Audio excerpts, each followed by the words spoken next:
आवरणदाशेन नश्यन्ति सर्वजन्तवः।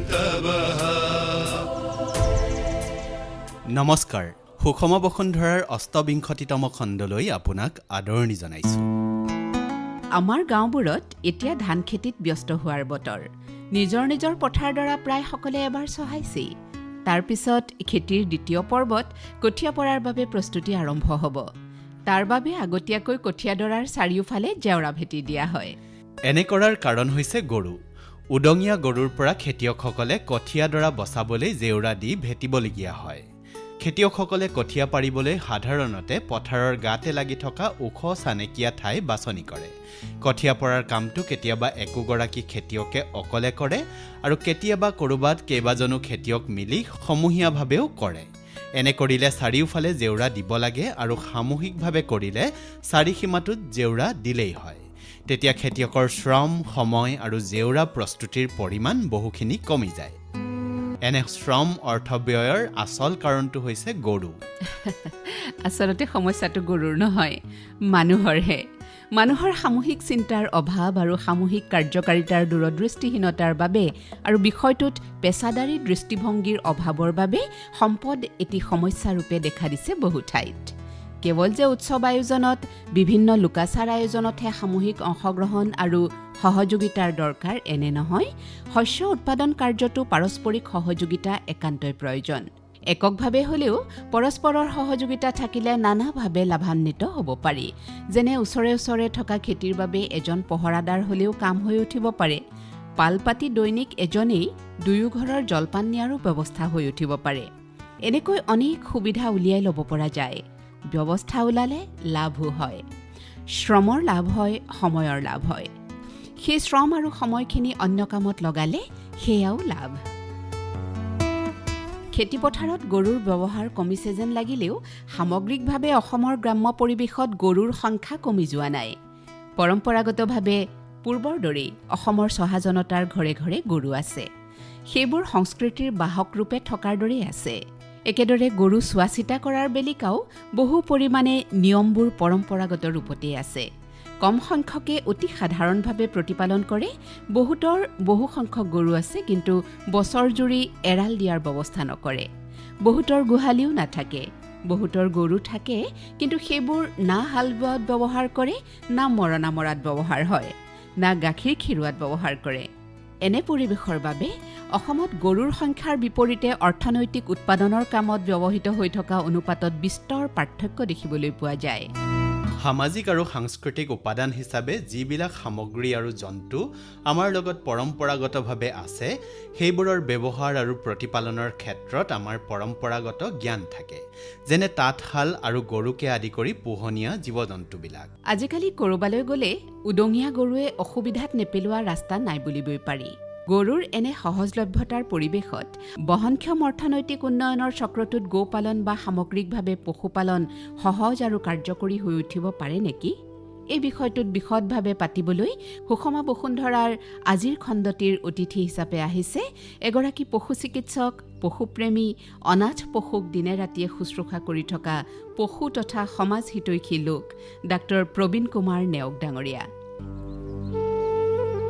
অসমত গোপালন আৰু পশুপালনৰ আজিৰ পৰিৱেশটো কেনেকুৱা? সেই পৰিৱেশৰ পৰা বাণিজ্যিক বা ঔদ্যোগিক পৰ্যায়লৈ উন্নীতকৰণৰ সম্ভাৱনাখিনি বাৰু কেনেকুৱা?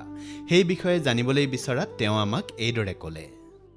গোপালন বা আমি পশুপালন এইটোতে অসমৰ মানুহৰ সাধাৰণতে এটা স্বাভাৱিক বৃত্তি। এইটো আমাৰ বহুত দিনৰ পুৰণা পৰম্পৰাগতভাৱে চলি আহিছে। এতিয়া শেহতীয়াকৈ হয়তো সময়ৰ প্ৰয়োজনত বা মানুহ নগৰমুখী হোৱাৰ কাৰণে বা মানুহৰ আজৰি কম হোৱাৰ কাৰণে বা মানুহৰ কৰিবৰ কাৰণে মানুহৰ অভাৱ, কাম বন কৰিবৰ কাৰণে ঘৰত মানুহৰ অভাৱ, এইবিলাক কাৰণত বহুতে হয়তো বাদ দিছে।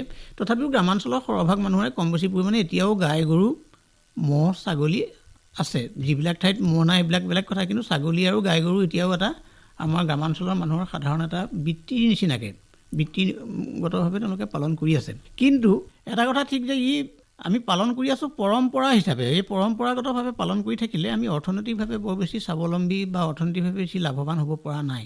আমাৰ পালকসকলে তাৰ পৰা যিটো অৰ্থনৈতিক মুনাফা, এইটো তেওঁলোকে আদায় কৰিব পৰা নাই। তো এইটো কৰিবৰ কাৰণে তেওঁলোকে কিছু বিজ্ঞানসন্মত চিন্তা চৰ্চা নিশ্চয় কৰিব লাগিব। একেবাৰে নকৰাকৈ থকা নাই। আজিকালি গ্ৰামাঞ্চলত আনকি নগৰৰো বহু ঠাইত বা নগৰৰ দাঁতিকাষৰীয়া অঞ্চলত উন্নত পদ্ধতিৰে গো পালন, ছাগলী পালন, গাহৰি পালন এনেকুৱা ধৰণৰ মানে ব্যৱস্থাবোৰ আৰম্ভ হৈছে। কিন্তু সি এটা সাৰ্বজনীন ধাৰণালৈ বা এটা সি সমাজৰ সকলোৰে গ্ৰহণযোগ্য ব্যৱসায় হিচাপে পৰিণত হোৱাকৈ নাই।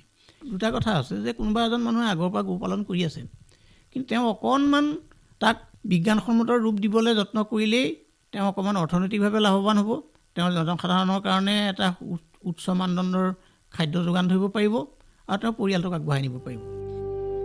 যিসকলে গোপালনক বাণিজ্যিকভাৱে আগবঢ়াই নিব বিচাৰি ক্ষেত্ৰখনত ইতিমধ্যে খোজ থৈছে আৰু যিসকলে নতুনকৈ দিশটোত জড়িত হ'ব বিচাৰে তেওঁলোকে নিজকে কিদৰে সাজু কৰিব, এই বিষয়টোৰ মতামত বিচাৰোঁতে ডক্টৰ প্ৰবীণ কুমাৰ নেওগ ডাঙৰীয়াই আমাক এনেদৰে ক'লে যে যিসকলে আগৰ পৰাই পুহি আছে বা কোনোবাই নতুনকৈ পুহিব, তেওঁলোকে পৰিকল্পিতভাৱে পোহাৰ যেতিয়া ব্যৱস্থা এটা কৰিম বুলি ভাবিছেই, গতিকে তেওঁলোকৰ কাৰণে আটাইতকৈ গুৰুত্বপূৰ্ণ কথাটো হ'ল এটা প্ৰণালীবদ্ধ প্ৰশিক্ষণ।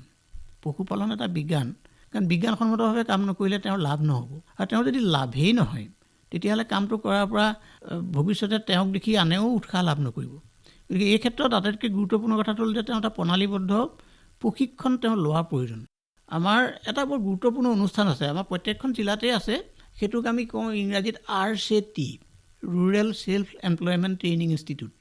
এইটো আচলতে সৰ্বভাৰতীয় এটা প্ৰতিষ্ঠান আৰু অসমত এইটো অসম গ্ৰামীণ বিকাশ বেংকে এতিয়া আৰু লগত সম্ভৱ পাঞ্জাৱ নেশ্যনেল বেংকৰ লগত চামিল হৈছে, তেওঁলোকে এইটো পৰিচালনা কৰে। এটা কাম কৰিব পাৰে, তাত এটা সুবিধা কি, তেওঁলোকৰ অফিচবোৰ য'ত আছে খবৰটো ল'লেই হ'ব। RCT প্ৰায় জিলাৰ কাৰ্যালয়ৰ মানে সদৰতে থাকে, যে তেওঁলোকৰ কাৰ্যালয়ত যদি এজন যুৱকে এখন এপ্লিকেশ্যন দি থয় যে তেওঁ এইটো বিষয়ত প্ৰশিক্ষণ ল'বলৈ বিচাৰিছে, তেওঁলোকে তেনেকুৱা ধৰণৰ বিভিন্ন ধৰণৰ বিষয়ৰ প্ৰশিক্ষণৰ কাৰণে এপ্লিকেশ্যনবোৰ তেওঁলোকে গোটায়। যেতিয়া দেখিব যে 25জনমান গো পালনৰ কাৰণে প্ৰশিক্ষণ লোৱা মানুহ আহি গ'ল, তেতিয়া সেই 25জনক একেটা সময়তে 7 দিন 15 দিন এনেকুৱা ধৰণৰ প্ৰশিক্ষণৰ কাৰণে তেওঁলোকে মাতি দিয়ে। আৰু সেই প্ৰশিক্ষণটোৰ গুৰুত্বপূৰ্ণ সুবিধাটো কি যে তেওঁলোকে তাৰ কাৰণে অহা যোৱা খৰচো পাব, খোৱা খৰচো পাব, আঁতৰখিনিৰ কাৰণে থাকিবলৈও সুবিধা পাব। আৰু এটা ভিগাৰাছ ট্ৰেইনিং, মানে গোটেই কথাখিনি বিভিন্ন ধৰণৰ সমল ব্যক্তিয়ে তেওঁলোকক বুজায় আৰু এক্সপ'জাৰ ভিডিঅ'টো তাত আছে, যে 2-এখন ফাৰ্ম দেখুৱাই মেলি তেওঁলোকক প্ৰশিক্ষণটো, এই প্ৰশিক্ষণটো কিন্তু ছাগলী পালন কৰিলে খালি বেলেগে ল'ব লাগিব, তাৰ মিহলি নহয়। তাৰমানে গো পালন কৰিলে বেলেগে হ'ব, কুকুৰা পালন কৰিলে বেলেগে হ'ব, কিন্তু আমি যিহেতুকে গো পালনৰ ওপৰত গুৰুত্ব দিছোঁ বা ম'হ পালন বা ছাগলী পালনৰ ওপৰত গুৰুত্ব দিছোঁ, গতিকে তেওঁলোকে সেই বিষয়ে এটা প্ৰশিক্ষণ লৈ ল'ব পাৰে। সেইটো RCT। তাৰ উপৰিও নাবাৰ্ডৰ অধীনতো কিছুমান তেনেকুৱা ধৰণৰ কাৰ্যসূচী থাকে, কিন্তু সেইটোৰ কাৰণে আমি যোগাযোগৰ কাৰণে আমি জিলা প্ৰশাসন বা তেনেকুৱা লগত কথা পাতিব লাগিব, পশুপালন বিভাগৰ লগত কথা পাতিব লাগিব। কিন্তু আৰু এটা বস্তু আছে, সেইটো হ'ল আমাৰ national dairy development board, Amul বুলি আমি যিটো কওঁ, Anand milk union limited national dairy development ব'ৰ্ডৰ এটা প্ৰডাক্টৰ নিচিনা, যিটো গুজৰাটত আছে। আৰু সেই তেওঁলোকে পালক সংগ্ৰহৰ পৰা গাখীৰ সংগ্ৰহ কৰোঁতে একে সময়তে দুটা কাম কৰে, তেওঁলোকে অলপ এক্সটেনশ্যন বা সম্প্ৰসাৰণমূলক কাম কৰে, 2 নম্বৰ কথা তেওঁলোকে প্ৰশিক্ষণ দিয়ে। বাণিজ্যিকভাৱে গোপালনত নিজকে জড়িত কৰি দিয়াৰ লগে লগে সকলো দিশতে পেছাদাৰী চিন্তা আৰু পদক্ষেপেৰে নিজকে আপডেট কৰি লোৱাটো নিতান্তই জৰুৰী। বাণিজ্যত উন্নতি ঘটাৰ 2টি প্ৰধান চৰ্ত হৈছে উৎপাদন ব্যয় যিমান কমাব পাৰি কমাই আনি সৰ্বাধিক উৎপাদনত মনোযোগ দিয়া, উৎপাদন ব্যয় যিমান কমিব তাৰ লাভাংশ সিমানেই বৃদ্ধি পাব। আনটো চৰ্ত হৈছে গুণগত মানত গুৰুত্ব দিয়া আৰু তাৰ ধাৰাবাহিকতা ৰক্ষা কৰা। গো পালনৰ জৰিয়তে গাখীৰ উৎপাদন আৰু বাণিজ্যৰ দিশটো আলোচনা কৰিলে গাখীৰৰ গুণগত দিশটোৰ ধাৰণাখিনিনো কেনেকুৱা, এই বিষয়ে ডক্টৰ নেওগ ডাঙৰীয়াই আমাক এইদৰে ক'লে। আমি মানে গাখীৰটো আজিকালি গাখীৰ হ'লে নহ'ব, আজিকালি আমুলত গাখীৰ দিবলৈ হ'লে 2টা বস্তু দৰকাৰ। 1 নম্বৰ কথা, ফেট পাৰ্চেণ্টেজ কিমান আছে। ফেট পাৰ্চেণ্টেজ আমি ভাবোঁ, আমাৰ সাধাৰণতে এটা ধাৰণা যে থলুৱা গাই গাখীৰটো বেছি ভাল, কিন্তু ফেট পাৰ্চেণ্টেজ যদি কেলকুলেশ্যন কৰাকৈ যায় দেখা যায় যে ফেট পাৰ্চেণ্টেজ তেনেই কম। SNF যিটোক আমি কওঁ ছলিড নট ফেট, ফেট বাদ দি বাকীখিনি ছলিড, এইটো 8.5ৰ ওপৰত থাকিব লাগে, তাতকৈ তলত আহিলে গাখীৰটো ভেলুটো কম হয়। এতিয়া সেই গোটেই কথাবোৰ আজিকালি তেওঁলোকে প্ৰশিক্ষণৰ যোগেদি পালকসকলক জনায়, আৰু সেইটো বঢ়াবৰ কাৰণে তেওঁলোকে কি মেনেজমেণ্ট ল'ব লাগিব, এইটো কৃত্ৰিমভাৱে বঢ়াব নোৱাৰি। বঢ়াৰ উপায় এটাই যে পশুপালনৰ মেনেজমেণ্ট বা ব্যৱস্থাপনাটো তেওঁলোকে বিজ্ঞানসন্মত কৰিব লাগিব, খাদ্যটো বিজ্ঞানসন্মত হ'ব লাগিব, ঘাঁহ খাবলৈ পাব লাগিব। অকল দানা খুৱাই পেলাই যদি গাখীৰ উৎপাদন কৰিবলৈ বিচাৰে ফেট SNF কমি গুচি যাব। অকল যদি দৰৱ বা ঔষধ খুৱাই গাখীৰ বঢ়াবলৈ বিচাৰে কোনোবাই, তেতিয়া আমি ফেট SNF নাপাম। গতিকে এই কথাবোৰ তেওঁলোকেও আজিকালি কয়। ব্যৱসায়ৰ প্ৰথম চৰ্তটোৱেই হৈছে লাভ অৰ্জন। লাভ অৰ্জনৰ বাবে ব্যৱসায়ীসকলে কৌশলবোৰ অৱলম্বন কৰে। গোপালনত লাভ অৰ্জনৰ বিভিন্ন ধৰণৰ কৌশল থাকিব পাৰে। সেই কৌশলবোৰ কি কি, কেনেকুৱা ধৰণৰ, এই বিষয়ে মতামত দি ডাক্তৰ নেওগ ডাঙৰীয়াই কয় যে পশুধনৰ খাদ্যটোৰ ওপৰতে আচলতে পালকজনৰ লাভালাভটো নিৰ্ভৰ কৰে। যদি মানুহজনে লাভ উৎপাদন বেছি কৰিবলৈ বিচাৰিছে, তেওঁ খাদ্য খৰচ কমাব লাগিব। যদি তেওঁ খাদ্যতে গোটেই পইচাটো খৰচ কৰি দিয়ে, তাৰমানে তেওঁ যদি কেৱল বজাৰৰ ওপৰত নিৰ্ভৰশীল খাদ্যৰ ওপৰত গৰু পুহিবলৈ বিচাৰে বা ছাগলী পুহিবলৈ বিচাৰে বা অন্যান্য পশুধন পালন কৰিবলৈ বিচাৰে, তেওঁ লাভ কমি যাব। কাৰণ বজাৰৰ খাদ্যৰ মূল্য কম নহয়। কাৰণ বজাৰৰ যিবোৰ খাদ্য, ৰেডিমেড খাদ্য বুলি আমি কওঁ, প্ৰাক প্ৰস্তুত খাদ্য, এইবিলাক আমাৰ ইয়াত উৎপাদন নহয়েই। বিভিন্ন ধৰণৰ কোম্পানী তেওঁলোকে বাহিৰত পেক কৰে আৰু আমাৰ ইয়ালৈ পঠাই দিয়ে। গতিকে তেনেকুৱা ৰেডিমেড খাদ্য সদায় খুৱাই থাকিলে পালকজনে গাখীৰ পাব, কিন্তু খাদ্যত খৰচটো গুচি যাব। থলুৱা কাৰণে ভাৱে আটাইতকৈ উজু আৰু সহজ পদ্ধতিটো হ'ল যে তেওঁলোকে কিছু হ'লেও ঘাঁহ উৎপাদন কৰিব লাগিব। ঘাঁহ উৎপাদন কৰিবলৈ আমাক বহুত মাটি নালাগে। এজনী দুজনী গৰু পুহিবৰ কাৰণে 2 কঠা মাটি ঘাঁহো কম ঘাঁহ নহয়। এবিঘা মাটি ঘাঁহ হ'লেতো 10জনী গৰু পুহিব পাৰিব। আৰু আজিকালি গোটেই 12 মাহ ঘাঁহ উৎপাদন হোৱা উন্নত জাতৰ ঘাঁহ আছে। গতিকে 10-15 দিনৰ মূৰে তেওঁলোকে ঘাঁহ কাটি থাকিব পাৰিব। আৰু সেই ঘাঁহটো আমাৰ অন্য ঘাঁহৰ লগত পাৰ্থক্য এটাই যে এই ঘাঁহবোৰ নুফুলে সোনকালে, কাৰণ ঘাঁহৰ ফুলিলেই খাদ্য মূল্যটো কমি গুচি যায়।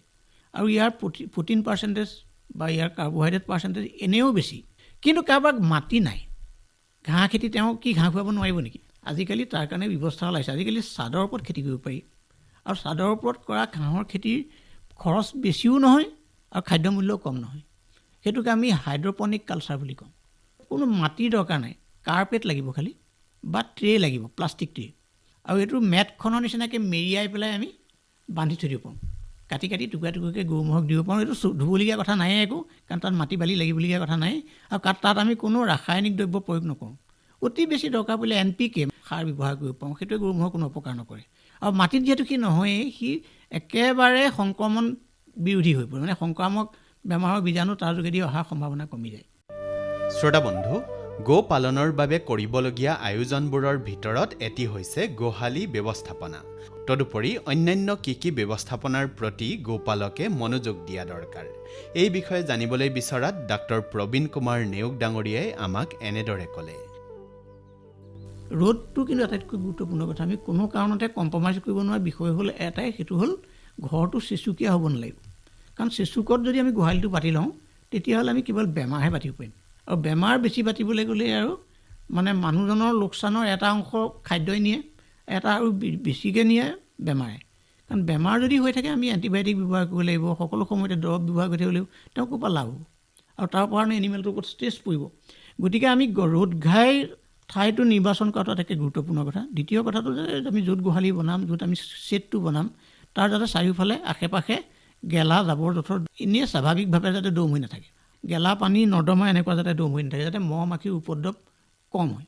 আৰু তৃতীয় কথাটো, আমি ঘৰটো আমি যেতিয়া বনাম তাক আমি ওখকৈ বনাম। আৰু এটা কথা সদায় মন কৰিব লাগে যে এজন মানুহে যেতিয়া গোহালি এটা বনাব, পালক এজনে, তেওঁ গোহালিটো ঘৰৰ পৰা, হয় তেওঁ বাৰাণ্ডাৰ পৰা, বা নহয় তেওঁ ৰুমৰ পৰা, নহয় তেওঁ পাছফালৰ পৰা দেখি থকাকৈ বনাব লাগিব, যাতে এনি টাইম ঘৰৰ কাৰোবাৰ নহয় কাৰোবাৰ পৰ্যবেক্ষণত গোহালিটো থাকে। ঘৰটো পকা হ'বলৈ বুলি কথা নাই, কিন্তু ফ্ল'ৰটো পকা হ'লে ভাল।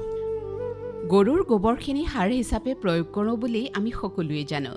কিন্তু গোপালনৰ লগে লগে মল নিষ্কাশনৰ ব্যৱস্থাপনাখিনি কিদৰে কৰা যাব, সেইবোৰ ব্যৱহাৰযোগ্য কৰি তুলিব পাৰি নেকি? এই বিষয়ে ডাক্তৰ নেওগদেৱে মত দিয়ে এনেদৰে। মল নিষ্কাশনৰ খুব সহজ বুদ্ধি আছে। তাৰমানে আমি যেতিয়া খাদ্য যোগান ধৰিম, খেৰ বা ঘাঁহ যোগান ধৰিম, তাৰ এটা অংশ পেলনি যাব। আৰু প্ৰতি দিনাখনেই সিহঁতি 24 ঘণ্টাত বহুতবাৰ পায়খানা কৰিব, প্ৰস্ৰাৱ কৰিব, এই গোটেইবোৰ পেলনি যাব। কিন্তু সেই গোটেইবোৰ আমাৰ কাৰণে সম্পদ। আকৌ প্ৰস্ৰাৱ, পায়খানা আৰু এই লগত থকা ঘাঁহবোৰ, খালি আমি থাকিব নালাগিব তাত কোনো ধৰণৰ প্লাষ্টিক আৰু পলিথিন জাতীয় সামগ্ৰী, সেইখিনি যাতে কোনো কাৰণতে তাত মিহলি নহয়। এইখিনি যদি আমি এটা কণ্টেইনাৰলৈ পঠাই দিব পাৰোঁ, আৰু তাক যদি আমি ভাৰ্মি কম্পোষ্ট বা কেঁচুসাৰলৈ ৰূপান্তৰিত কৰোঁ, তেনেই সহজ কামটো। কেঁচুসাৰলৈ আমি ৰূপান্তৰিত কৰিলে একো কৰিবই নালাগে। তাত মাত্ৰ আমি ভাৰ্মি কম্পোষ্ট তৈয়াৰ কৰা বা যিবিলাকে কেঁচুৱে ভাৰ্মি কম্পোষ্ট তৈয়াৰ কৰে, সেই কেঁচুটোৰ জাত অলপ সংগ্ৰহ কৰি আমি তাত মেলি দিব পাৰিলেই হ'ল। এই চাৰিওফালে যিবোৰ গোবৰ গোট খায়, এই গোটেইবোৰ সিহঁতি খাই পেলাই ধূলি নিচিনা বনাই দিয়ে। মানে তাত থকা খেৰ ঘাঁহ গোটেইবোৰ খাই দিয়ে। সিহঁতি ইমানেই খকুৱা, গোহালিটোৰ পৰা উৎপাদন হোৱাখিনি সিহঁতি নেপায়গৈ সিহঁতক। তাৰপিছতো সিহঁতি যেনি তেনি বগাই গৈয়ে থাকে। আৰু সেই যিখিনি কেঁচুসাৰ হ'ল সেইখিনি বিক্ৰীও কৰিব পাৰি। কমাৰ্চিয়েলি কৰোঁ বুলিলে তাকে অলপমান ড্ৰাই কৰি পেলাই আমি পেকেট কৰি আজিকালি কেজি 10 টকালৈকে বিক্ৰী হয়। চাহ বাগানবোৰে বিচাৰি ফুৰে। 10 টকা বাদ দিয়ক, 5 টকাও যদি পায় আৰু তাক যদি আমি চেল কৰাৰ এটা প্ৰক্ৰিয়া কৰিব পাৰোঁ, তেতিয়াহ'লে গাখীৰতকৈ আপোনাৰ গোবৰৰ দামটো বেছি হৈ যায়গৈ। তাৰ লগত ইউৰিনটো প্ৰস্ৰাৱটো মিহলি হৈ থাকিব লাগিব।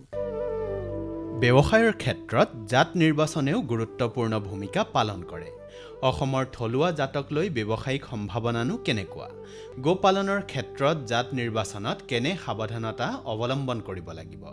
এই দিশত আৰু কি কথাত গুৰুত্ব দিব লাগে? এই বিষয়েও ডক্টৰ নেওগ ডাঙৰীয়াই মতামত দাঙি ধৰে। জাতৰ ক্ষেত্ৰত আমাৰ অসমৰ থলুৱা গৰুবোৰো এটা সময়ত যথেষ্ট উন্নতই আছিলে। এতিয়া কথা হ'ল কি, গাখীৰ আমি বেছিকৈ পাবলৈ হ'লে আগৰ মানুহবিলাকে কি কৰিছিলে, চিলেক্টিভ ব্ৰিডিং কৰিছিলে। কিন্তু এতিয়া আমাৰ হাতত অন্য উপায় নাই, আমি বৰ্ণসংকৰেই ল'ব লাগিব। এতিয়া বৰ্ণসংকৰৰ ক্ষেত্ৰত অসমত আটাইতকৈ জনপ্ৰিয় জাতটো হৈছে জাৰ্চি। কিন্তু মই নকওঁ যে এজন পালকে গৰু জাৰ্চি গৰু বিচাৰি পেলাই কোনোবা ফাৰ্মৰ পৰা দামী গৰু কিনি আনিব লাগে। আমাৰ থলুৱা গৰু আছে, তাৰ ভালজনী যিজনী অকণ গাখীৰ বেছিকৈ দিয়ে। আমাৰ থলুৱা গৰুৰ ভিতৰতো কিছুমান এনেকুৱা গৰু আছে যি 2.5 লিটাৰ 3 লিটাৰলৈকে গাখীৰ দিয়ে। আমাৰ থলুৱা গৰুৰ ভিতৰতো এনেকুৱা বহুতবোৰ গাই আছে যি গাভিনী অৱস্থাতো গাখীৰ দি থাকে। সেই কেৰেক্টাৰ যদি কোনোবা অসমীয়া থলুৱা গৰুৰ আছে, সেই গৰুজনীক ব্ৰিডিং কৰিব লাগে আৰু তাইক আমি জাৰ্চি জাতৰ ব্ৰিডিং কৰিব পাৰিম।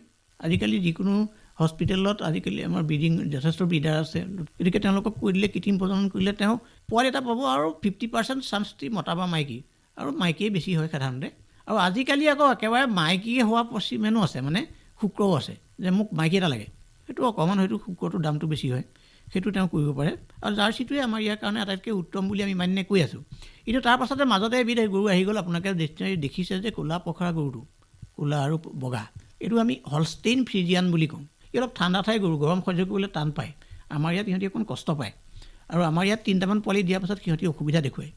কিন্তু নতুন পালকক আমি সেই হলষ্টেইন বা এইচএফ গৰুটো ল'বলৈ নকওঁ, কাৰণ এই গৰুটো প্ৰতিপাল কৰাটো অকণমান প্ৰশিক্ষণ তেওঁক দৰকাৰ হ'ব। কিন্তু জাৰ্চি গৰু 2 বছৰ পঢ়াৰ পাছত তেওঁ কিন্তু সেইটো কৰিব পাৰিব নিজে। তাৰপিছত আকৌ বেলেগে প্ৰশিক্ষণ ল'ব নালাগে আৰু কাম তেওঁ নিজে কৰি আৰ্নিং বাই প্ৰেক্টিকেল বা নিজে যিটো মানে কাম কৰি শিকাটো সমানটো একো নহয়। গতিকে কামটো কৰি ল'লে তেওঁ নিজে নিজে শিকি ল'ব পাৰিব। কিন্তু এতিয়া আৰু 2বিধ জাত আহিছে, সেইটো আমাৰ ভাৰতীয় জাত আৰু সেইটো আমি সেইটোত অকণমান আমি আজিকালি বেছি গুৰুত্ব দিছোঁ। এইটো হ'ল এটা গিৰ গাই বুলি কয়, গিৰ অভয়াৰণ্য আপোনাৰ গুজৰাটত আছে। সেই অভয়াৰণ্যৰ আশে পাশে এলেকাটোত সেই জাতটো অৰিজিনেলি পোৱা গৈছিলে কাৰণে তাৰ নামটো গিৰ। এই গিৰ গৰুবিলাকৰ দেখিব আপুনি আমাৰ চুট আছে, গলবিচনি যথেষ্ট ডাঙৰ, মানে নাইটো যথেষ্ট ওলমা আৰু কিন্তু যথেষ্ট ডাঙৰ গৰুজনী, চাইজ যথেষ্ট ডাঙৰ। ইহঁতৰ এতিয়া শুক্ৰ আহি আছে। আৰু যিটো চাহিয়াল বুলি এটা কয়, চাহিয়াল অৰিজিনেলি আচলতে ভাৰততে আছিলে, কিন্তু পাকিস্তান বেলেগ হৈ যোৱাৰ পাছত চাহিয়াল ডিষ্ট্ৰিক্টটো পাকিস্তানত পৰি গ'ল। কিন্তু সেই চাহিয়াল এলেকাত সেই গোধনটো ডেভেলপ হৈছিল। এই চাহিয়াল আৰু গিৰৰ শুক্ৰও এতিয়া প্ৰজনন কৰিব পাৰি। চাহিয়াল আৰু গিৰৰ সুবিধা এটাই, এতিয়া গাখীৰটো ফুড ভেলুটো অলপ বেছি আৰু গাখীৰটোৰ মূল্যটো বেছি। আমি যিহেতুকে আজিকালি ফেট আৰু SNF টেষ্ট কৰি গাখীৰ দিবলগীয়া হয়, চাহিয়ালৰ গাখীৰটোৰ লিটাৰ 65-70 টকা গুচি যাব, যিটো আপোনাৰ জাৰ্চিৰ ক্ষেত্ৰত 48 টকা, 42 টকা, 45 টকাত থাকিব। সেইটো আমি এই দুটা জাত আমি আজিকালি ব্যৱহাৰ কৰিব পাৰোঁ। গৰুৰ জাত নিৰ্বাচনৰ লগতে তাৰ ক্ৰয়ৰ বাবে বয়স নিৰ্বাচনো সমানেই গুৰুত্বপূৰ্ণ। তদুপৰি বজাৰত সহজলভ্যতাৰ কথাখিনিও আছেই। অসমত ইয়াৰ পৰিৱেশ কেনেকুৱা? আমি পৰাপক্ষত যদি চেউৰী গৰু কিনি লওঁ তেতিয়া দামটো কম পাম, কিন্তু পাম গৰুজনী চেউৰী গৰুজনী আনি পেলাই গাভিনী কৰি জগালৈকে আপোনাৰ বহুত খৰচ আছে, ইনষ্টেণ্ট পইচা নাপাম আমি। গতিকে চেউৰীজনী আজি আনিলোঁ, তাই গৰম হওক, গাভিনী হ'ব লাগিব, জগিব লাগিব, জগাৰ পাছতহে পইচা পাম। এবছৰলৈকে আমি তাইক খুৱাব লাগিব। খুওৱা খৰচটো যদি তেওঁৰ কাৰণে কিবা স্বৰূপত বিনামূলীয়া হয়, মানে তেওঁ ঘাঁহ আছে, দানা বৰ বেছি ব্যৱহাৰ নকৰে, ঘৰুৱা খাদ্য যোগানৰ কিবা, তেতিয়া তেওঁ পাৰিব। কিন্তু যেতিয়া এজন পালকে লগে লগে উৎপাদন বা বিক্ৰীৰ কথা বা পইচাৰ কথা চিন্তা কৰিব, তেওঁ তেতিয়া জগা গৰুজনী অনাই ভাল, বা এডভান্স প্ৰেগনেঞ্চি, গাভিনীৰ শেষৰ অৱস্থাত থকা আৰু জগিবলৈ জগিছে জাষ্ট। আৰু পৰাপক্ষত প্ৰথম, দ্বিতীয়, তৃতীয় পিয়ন আমি মানে 1 নম্বৰ, 2 নম্বৰ, 3 নম্বৰ পোৱালিৰ ভিতৰত পালে গৰুজনী আটাইতকৈ ভাল। কিন্তু পাব ক'বলৈহে ভাল, পৰামৰ্শ দিব পাৰি, বিচাৰাজনেও বিচাৰিব, পাবলৈ কিন্তু টান। গৰুবোৰ নিৰোগী কৰি ৰাখিবলৈ বিজ্ঞানসন্মত পৰিচৰ্যাৰ বিধানখিনি কেনেধৰণৰ বাৰু? আমি চিকিৎসা কৰাতকৈ প্ৰতিষেধক বা আগতীয়া ব্যৱস্থা লোৱাটো বেছি গুৰুত্বপূৰ্ণ। বেমাৰ হ'লে চিকিৎসা কৰাটো সহজ, কিন্তু বেমাৰ হ'লে চিকিৎসা কৰিলে আমাৰ লাভ নহয়, লোকচান বহুত। আজিকালি বেমাৰ হ'লে কেইবাটাও লোকচান। 1 নম্বৰ কথা, কোনো চিকিৎসকে বিনামূলীয়া চিকিৎসা নহয়, কাৰণ গৰু এজনীটো হস্পিটেললৈ লৈ যাব নোৱাৰি, চিকিৎসকজন ঘৰলৈ মাতি আনিব লাগিব। দ্বিতীয় কথাটো তেওঁৰ যিখিনি দৰৱ তাৰ কাৰণে প্ৰয়োগ কৰিব লাগিব, এণ্টিবায়'টিকেই হওক, তাৰ লগত ছাপৰ্টিভো লাগিব।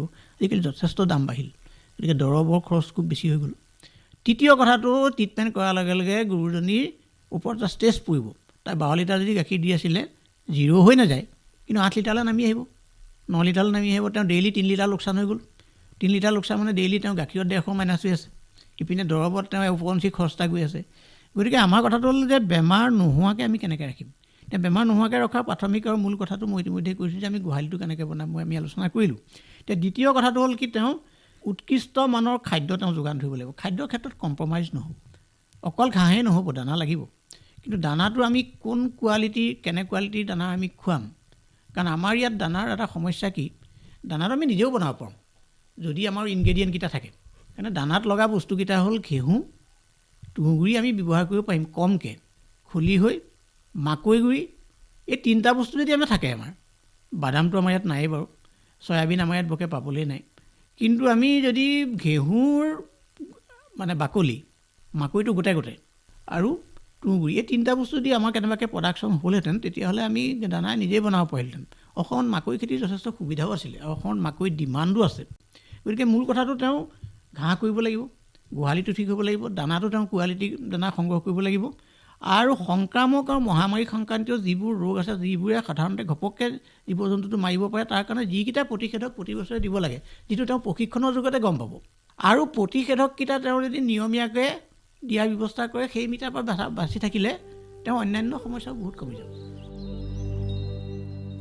একোজন গোপালকে ঘৰুৱাভাৱে কেইজনীমান গৰু পোহাৰ সলনি বৃহৎ পৰিসৰত গোপালনৰ চিন্তা কৰিলে তাৰ পৰিকল্পনা আৰু কৌশলত কেনেধৰণেৰে সচেতন হোৱাটো দৰকাৰ হ'ব, এই বিষয়ে জানিবলৈ বিচাৰোঁতে ডক্টৰ নেওগ ডাঙৰীয়াই আমাক ক'লে, পৰিকল্পনাটো একেই থাকিব, খালি পৰিসৰটো ডাঙৰ হ'ব। এটা কাম 5জনী গৰু পুহি পেলাই কৰিলে তেওঁৰ যিটো খৰচ হ'ব, 50জনী পুহিলে তাৰ 10 গুণ খৰচ নহয়, খৰচটো কমি যাব মানে তুলনামূলকভাৱে। সেইটো এটা স্বাভাৱিক কথা এটা। গতিকে বেছিকৈ কৰিলে তেওঁৰ কিছুমান খৰচ কমি যাব, বেছিকৈ কৰিলে তেওঁৰ লেবাৰ খৰচ কমিব, বেছিকৈ বহল পৰিসৰত কৰিলে তেওঁৰ ইলেক্ট্ৰিচিটি খৰচ কমিব, বহল পৰিসৰত কৰিলে তেওঁৰ ট্ৰেন্সপৰ্টেশ্যনৰ খৰচ কমিব। গতিকে বহল পৰিসৰত কৰিব পাৰিলে লাভ, কিন্তু তাৰ কাৰণে কেপিটেল লাগিব ন। গোপালনৰ ক্ষেত্ৰত মূল মানুহজনৰ ভূমিকা প্ৰধানতঃ কি হ'ব? তেওঁ মালিক নে কৰ্মচাৰীৰ ভূমিকাত থাকিব? এই বিষয়ে ডাক্তৰ নেওগ ডাঙৰীয়াই কয়, পশুধনৰ উৎপাদনৰ ক্ষেত্ৰত কোনো কামেই আনৰ ওপৰত 100% নিৰ্ভৰ কৰিলে নহ'ব। তেওঁ নিজে কাম সম্পূৰ্ণ চাব পাৰিব লাগিব, কাম নিজে জানিব লাগিব। সৰু কাম এটা নেজানিলে বিপদ হৈ যাব। এজন পালকে যদি গাখীৰ খীৰাব নাজানে, তেওঁ ফাৰ্ম নকৰাই ভাল। কাৰণ তেওঁ দিনটোত 2বাৰ গাখীৰ খীৰাব লাগিব।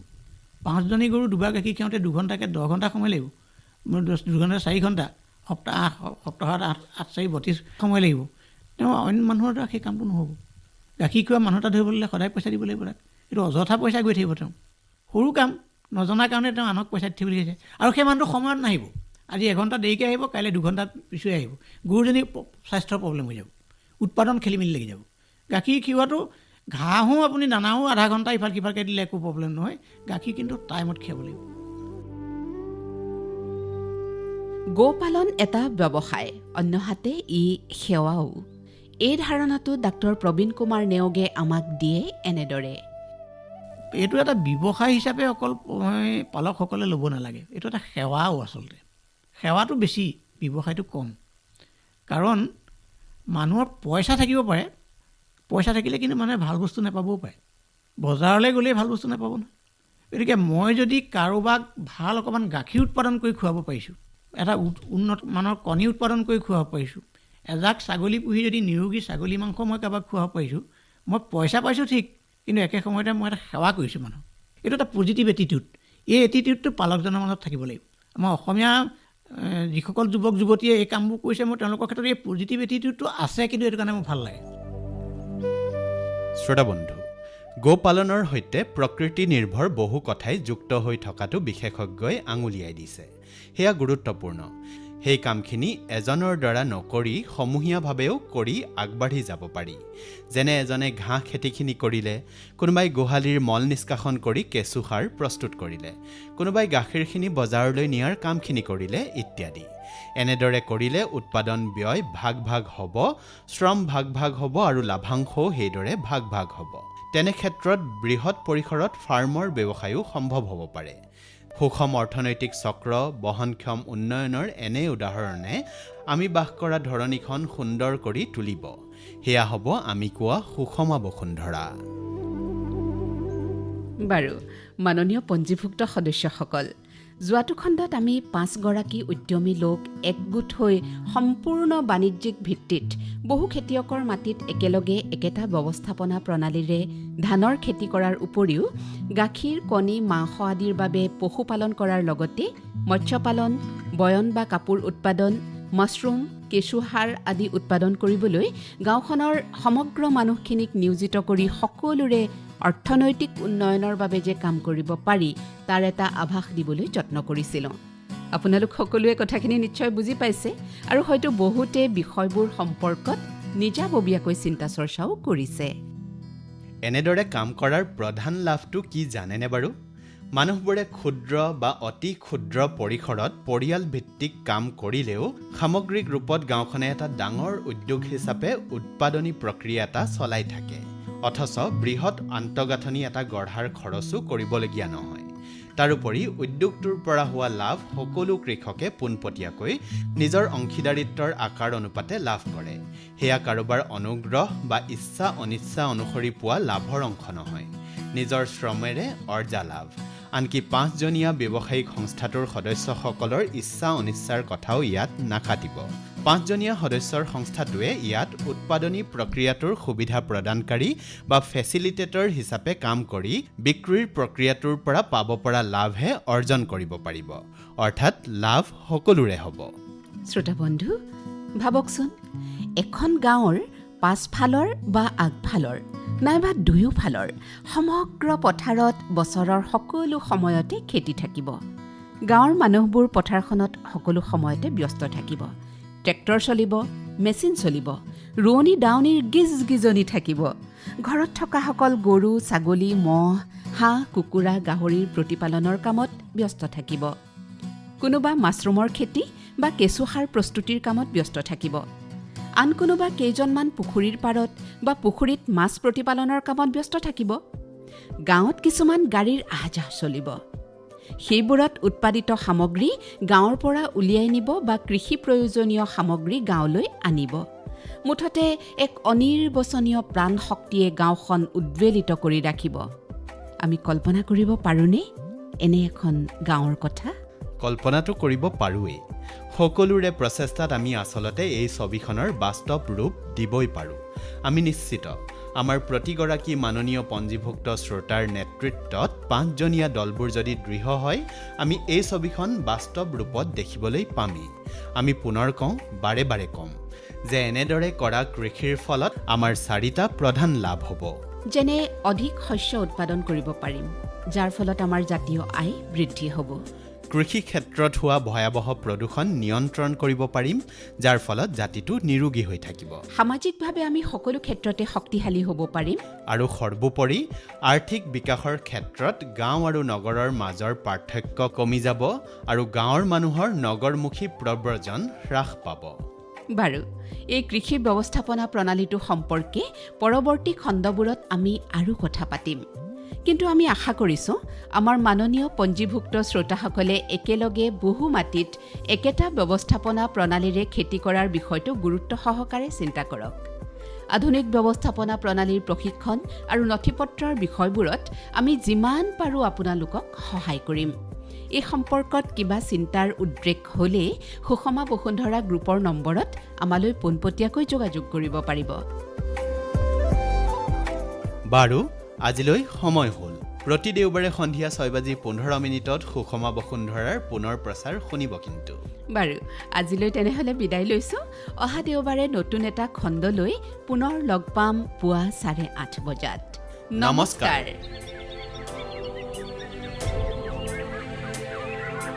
पवनः दुष्टतां यति प्रकृतिर्विकृतायते